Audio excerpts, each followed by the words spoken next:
Jaden Blue, yeah, remember him, might finally be able to get back on the field in Week 18. We'll talk about his expected role next.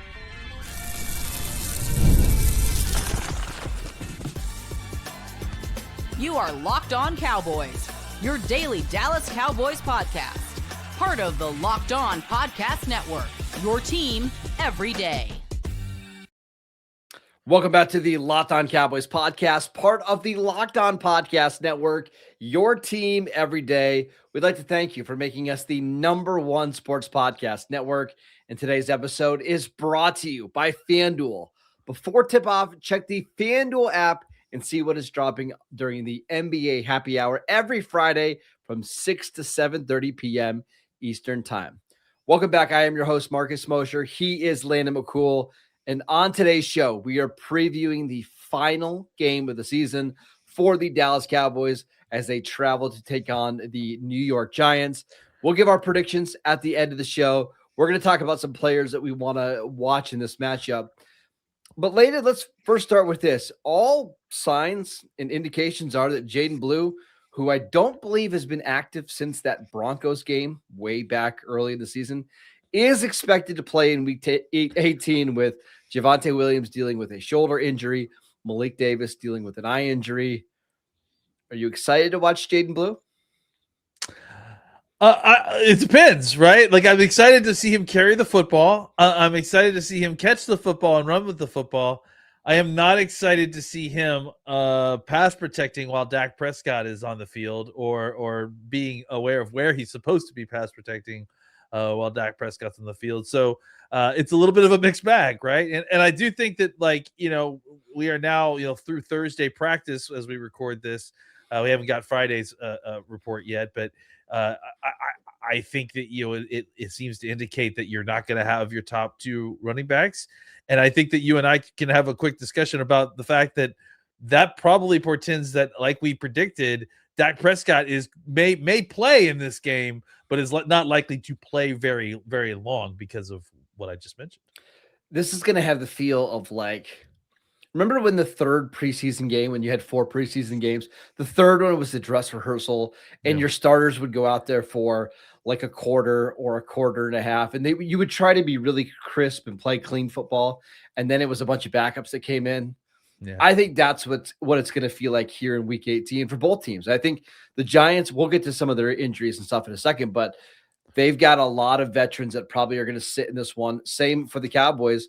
But I think someone like Jaden Blue, who has not seen the field in months for the Cowboys, this is a big-time opportunity. And I do wonder, like, hey, if he has a good Week 18, he doesn't put the ball on the ground, he picks up the blitzes, and he maybe creates an explosive run or two, maybe we could actually be excited about him kind of moving forward. It does sound like Brian Schottenheimer has been more pleased with his effort in practice and the meetings, and he's talking about that's how he's gotten better as the year's gone on. But now we need to see it translate to the field. Yeah, I mean, and beyond just, like, doing the simple operational aspect of being a professional football, like, it's also time to see him create some explosive plays. I mean, like, look, like, that's the whole thing, is that your value is an explosive playmaker, and we haven't seen a ton of that when he's been on the field. So, I think it's not just about getting out there and running the play correctly, because, I mean, kudos, I guess, but it's about, like, doing what performing, right? Yeah, exactly. Performing, like, being performative, because, like, the truth of the matter is that, like, just because you're getting the plays correct and you're running what's blocked for you, that's not enough for anyone to get you on the field next year. So we need to see a little bit of that juice that, you got drafted for. And on top of, obviously, just running the correct play and knowing your assignment on any given play. On the flip side, do you think there's any chance that this goes so poorly that, like, he's just not a factor into the running back discussion at all this offseason? 100%. I mean, look, is he a factor into the running back conversation at all so far? So I think if anything, it's more that he needs to. He's got a lot of work to do to kind of earn the trust to even be kind of in consideration there. I'm sure he'll be in consideration because he'll be on the roster. But to me, it's almost like he's got to show that he can play rather than the other way. There's a lot of times where if you're a higher draft pick, and I know he's not a higher draft pick, but higher draft picks have to prove for usually multiple years they can't play before you move on. Yeah. I know it sounds crazy. This might be Jaden Blue's last chance. Like if he doesn't have a good game, would I be surprised if the Cowboys sign a free agent running back? Maybe that's Javonte Williams, and then spend another pick, whether that's, maybe they acquire a 3rd round pick or use a 4th round pick on running back. Not at all.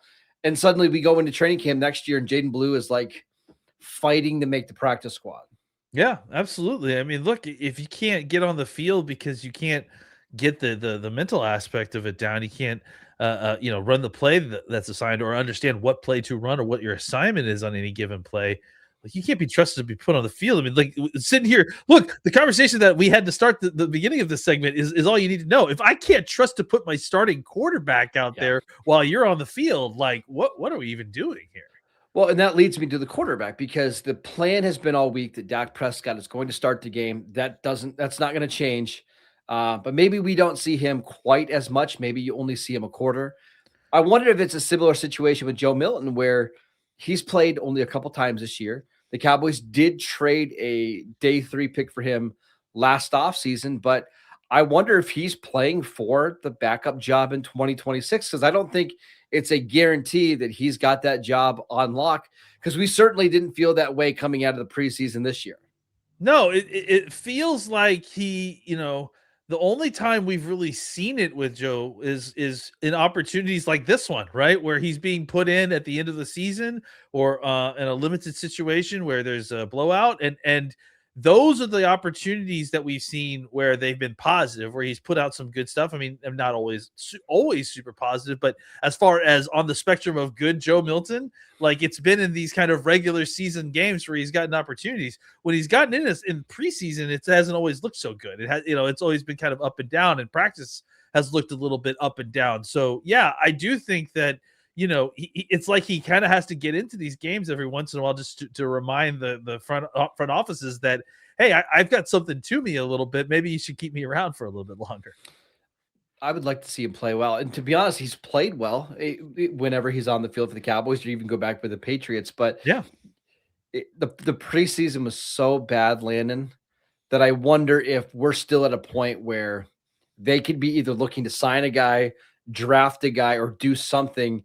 We haven't heard anything about Joe Milton. In fact, we talked about it on the squad show, like kind of the lack of news from Joe Milton, even during these practices from beat reporters or anybody, suggests maybe that the development isn't going as quickly or as smoothly as we'd had hoped.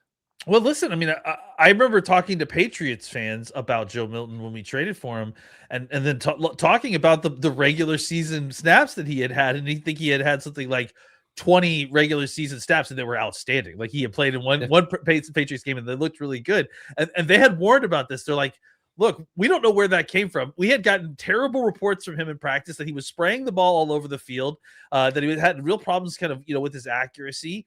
And then he gets into these limited snaps where he really shouldn't be doing well, and he does do well, right? And it sounds like that's kind of what we've seen in Dallas, right? The preseason, he struggled to kind of be consistent. You see some wow plays every once in a while, but he's kind of spraying the ball over the field. And then he gets into these games kind of randomly because either Dak's being pulled for score-wise or whatever, and he performs like way better than you expect, right? So, yeah, I don't really know what to buy with this situation. No, I'm just looking forward to seeing him. We haven't seen him, I think, since the Bronco game, maybe the last time that he's played. Jaden Blue, right? Yeah, well, both of these guys. So yeah, I'm excited to see Milton, and maybe he's got a little bit of like young career Dak Prescott, where really struggles in practice, gamer, get out in the field and figures it out.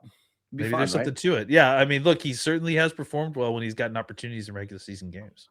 All right, let's talk about some other players that we are excited to watch here in week 18, even though the game is completely meaningless for both teams, at least for the win-loss record. We'll get to that next. This episode is brought to you by Robinhood. Nobody knows your money goals better than you, and Robinhood puts you in control of your money with tools that work just as hard as you do, locking in on every opening, beating your PR, beating it again. Channel that drive into your money, and Robinhood puts you in control of your money. You can trade stocks and ETFs, options, futures, and crypto all on one platform, and you can build and execute your own trades from a desktop with Robinhood's Legends Advanced tools, or take advantage of the new Robinhood strategies with a tailored portfolio managed by a team of experts. You expect more from yourself. Expect more from your money. Get started today at robinhood.com/yourmoney. Again, that is robinhood.com/yourmoney. Your money, your move. Welcome back to the Locked On Cowboys podcast. We'd like to thank you for making us your first listen every single day. If you haven't done so already, check out the Everydayer Club. For just $5 a month, you're going to get ad-free episodes to this podcast. You're also going to get exclusive Discord server access. And if you want to go a little bit deeper, get the all-access tier where you'll get a chance to get AMA sessions with Landon and I. You can text us. You get even more to this episode or this podcast. Go check it out at lockedoncowboys.supercast.com. All right, Landon, let's talk about some players that we are excited to watch here in week 18. And I'm going to give you a guy right at the top. Brock Hoffman is expected to start at left guard this week with TJ Bass dealing with an injury. Hoffman's been a pretty decent player whenever the Cowboys have called upon him. He is a restricted free agent this offseason, and I'm really curious to see what the Cowboys do with him because I don't want to see him leave. Yeah, I imagine they're going to tender him, right? But you have to imagine how they're going to tender him, right? So that's always the tricky thing. Is that can I explain that real quick to maybe please do. So a restricted free agent means the Cowboys have three options the way that they can tender him. One is a first round tender, and I believe that's $7 million for 1 year. The second one is a second round tender, and I believe that's $4.5 million per year, or an original round tender, which is like $2 million. If it's a first round tender, somebody can sign him to a long-term contract and they would give the Cowboys a first round pick. That's not happening. A second round tender would be the same thing. Someone could sign Hoffman to a better deal and they owe the Cowboys a second round pick. An original round tender is somebody else can offer him more money. And if he signs it, the Cowboys don't get anything back.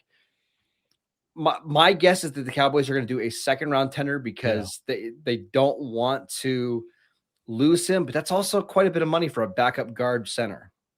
Yeah, and that's, I was just going to say, that's kind of the name of the game, right? It's trying to find the amount of money that you can pay them, the least amount of money that you can pay them without, making them appetizing for a team to come poach them and pay the amount that you put the tender on, right? So because if you do the original round tender, I guarantee you somebody will sign him to be a starter, and you just can't give him starter money. Yeah, and that's the problem, right? Is that you don't really have much recourse here. It's got to be the second round tender. I don't think anybody will come for a second round tender, but heck, if they do, I mean, take it, please. Well, I think he's great, but here's the issue with that. Yeah, I don't think it's an issue paying Brock Hoffman $4 million a year or $4.5 million a year, but TJ Bass also is a restricted free agent. Yeah. And can you afford to pay $9 million for two backup guards? I mean, they're deserving of it, but you've already invested so much money into your offense. Can you do it again? Yeah, and maybe that is kind of part of what's going on at play here is with these last few weeks is wanting to get an opportunity to get more evaluation out of Bass, and maybe they are going to have to choose between the two of them next year. So, it's an interesting thing to kind of evaluate these two guys. Obviously, been two of the better backups in the league. And have been really great deals for the Cowboys. Maybe you bite the bullet, right? And you do pay it because it's such an important part of your situation in the offensive line. But you've got so much money tied up elsewhere. It's kind of hard to pay that kind of money for backup offensive linemen. Who else are you looking forward to seeing this week? Well, for me, it's the 21-day window, folks, the guys that are coming back from designated to return. So obviously we'll see if Phil Maffa gets activated. We don't even know if these guys are playing, but if they do play, I'm certainly paying attention, right? Phil Maffa being one. We talked about, Blue. And real quick on Maffa. Yeah. He's been dealing with his shoulder injury all year.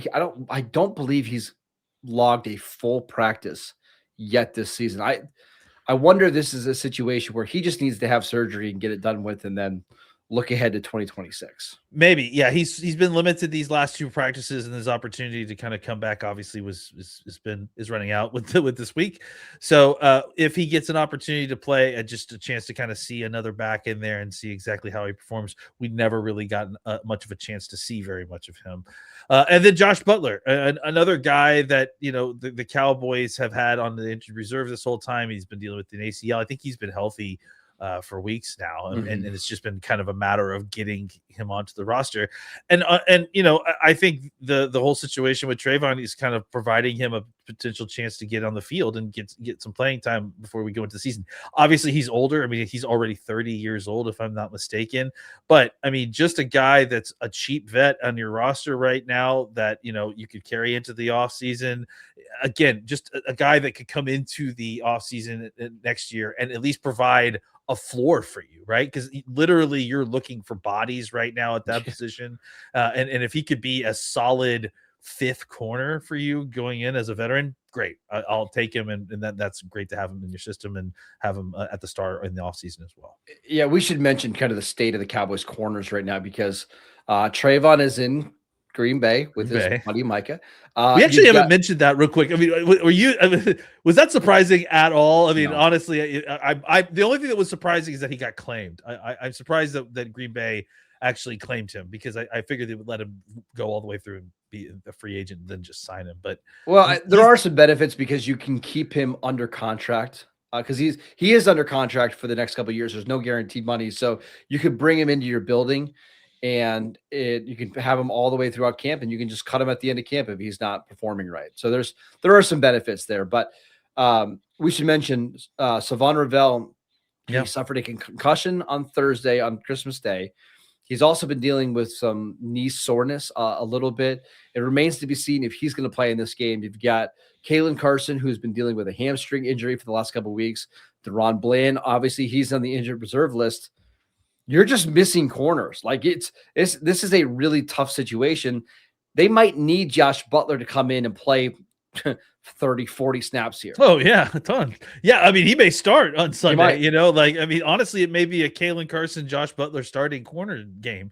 Against Bland. Bland's, I mean, still, like in a situation where he's going to come back next year and be the starter.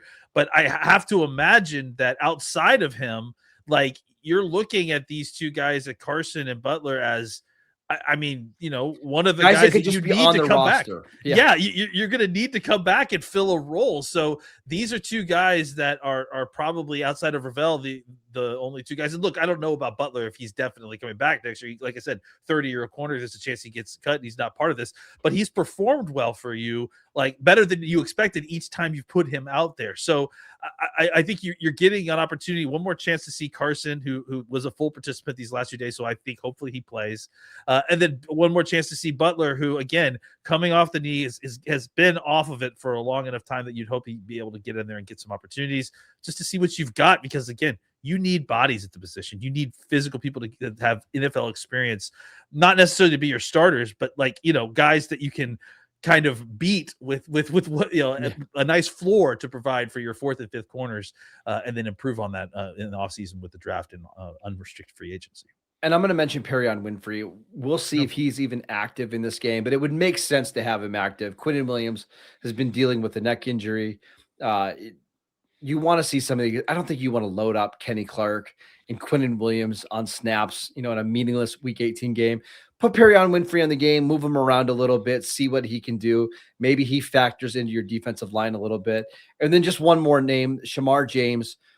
DeMarvion Overshown, he's expected to return. Kenneth Murray is going to get snaps, but James has been somebody that's played a lot of snaps in the second half of the year. Now, not all of those snaps have been good, but he's another guy that I'm curious to see where he slots in 2026, because I think the assumption is they're either going to draft a linebacker really, really high, which I can't wait to talk about some of these linebackers, or they're going to sign a linebacker to pair with DeMarvion Overshown. I think the hope is that Shemar James could maybe be the third guy, maybe Maris Leafau and him are competing for one of the backup spots, but James is somebody I'd like to see play well here in week 18. Last name too. There's one more guy that may play and that we haven't really, I think, maybe even seen play in a regular season is Peyton Turner. Is another guy that's coming off of the 21-day window.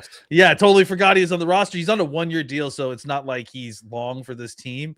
But considering you're going through potential scheme change and you need a big body defensive end, let's see what he does when he's out there. I mean, I don't have high expectations, but he's still a young guy that you could go out there and see how it looks.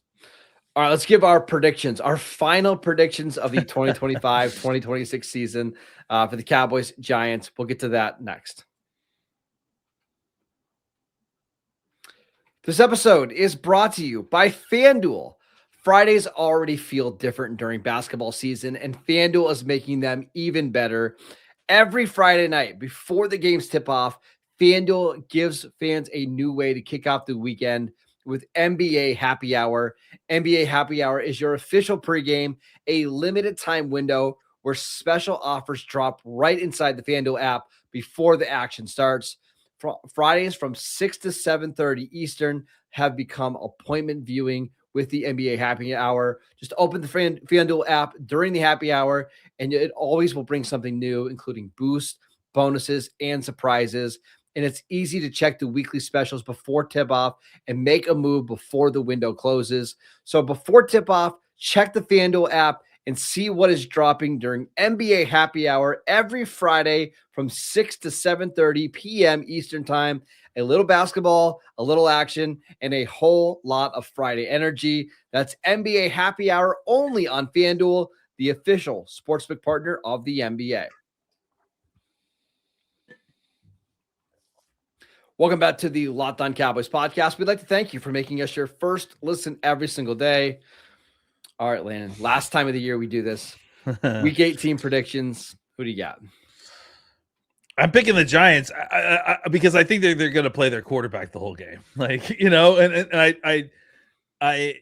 that a good thing or a bad thing? I don't know. It's a thing that's going to happen, right? Like, I think it's hard to predict these kind of games because it's hard to predict who's playing and how much they're playing and, all the angles here and who's even trying to win. And, but I do feel like for the Giants, I think that they're probably going to get more out of winning this football game than the Cowboys would, which is why I think, for the Cowboys, they have we talked about this all week, right? They have certain goals they want to meet with certain players.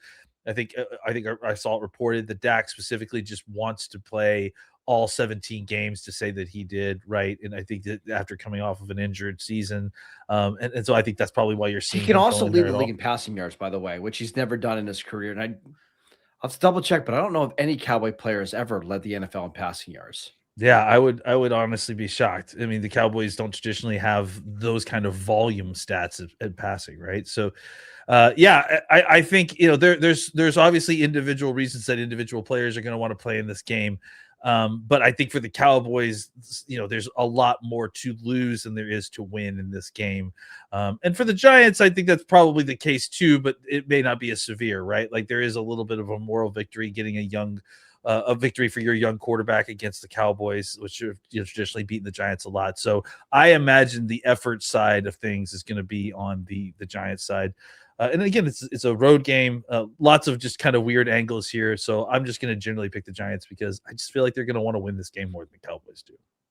I'm picking Dallas. And the reason I think Dallas has way more talent. Like you look at the players that might not be playing in this game for the Giants, and they're all their top players outside of Jackson Dart. And they already have had a bunch of injuries with Malik Neighbors and Cam Scatterbo and all the defensive guys that they have out. I mean, I know the Cowboys defense isn't good anyways. And we saw Josh Johnson kind of light them up last week. But yeah. I wouldn't be surprised if Dak plays a quarter and a half, and that's enough for them to score like 21 points and win a 24-21 type of game. But I think I'm just preparing you. This is going to be some of the ugliest regular season football you've ever seen. I think in the second half when Joe Milton plays, you're going to see so many runs. You're going to see very vanilla stuff. You're going to see a lot of, probably receivers and personnel groupings that haven't even practiced together. You're probably going to see some offensive line changes. Like, I wouldn't be surprised if Tyler Smith only plays a half, and you've got, Hakeem Adeniji playing left tackle. It's going to be really ugly. Yeah, I mean, this, even traditionally, this has always been a weird week of football, right? Because teams that are in the playoffs, resting their starters, and teams that are not in the playoffs, not trying to get their superstars hurt. And obviously, when they extended it, to add the extra games, it just increased the situation, right? Because of the extra wear and tear on the players. So, yeah, it's always been very difficult to kind of to guess what's going on in these games and the motivations, because they get broken down. It's not as simple as in week 14 when both teams are just simply trying to win the game. There are other goals in mind here. So I do agree that I think the Cowboys probably still have more talent. We'll see exactly how bad this Cowboys defense goes from where they are now to where they are when they have even fewer starters inserted into it. Yeah. Now, we should say that with Mike Kafka and Jackson Dart, you've got an interim head coach. He definitely wants to try to get a win because there's a good chance that he's not the coach next year, right? So he wants to try to boost his resume either for head coaching interviews or even offensive coordinator interviews next year. So there's certainly a incentive for Kafka to try to win this game. And for Brian Schottenheimer, like, I know it doesn't seem like a big deal for us, but to get to 500, being 8-1 for Schottenheimer, I bet you is a goal for him. You don't want to have a losing season as your first year ever. So I think both teams are going to try to win. Just don't expect it to be pretty at all.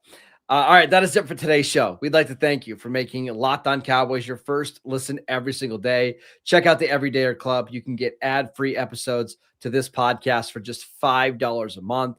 Follow Landon on Twitter at McCoolBCB. I'm at Marcus_Mosher, and we will see you right back here on Monday after the game.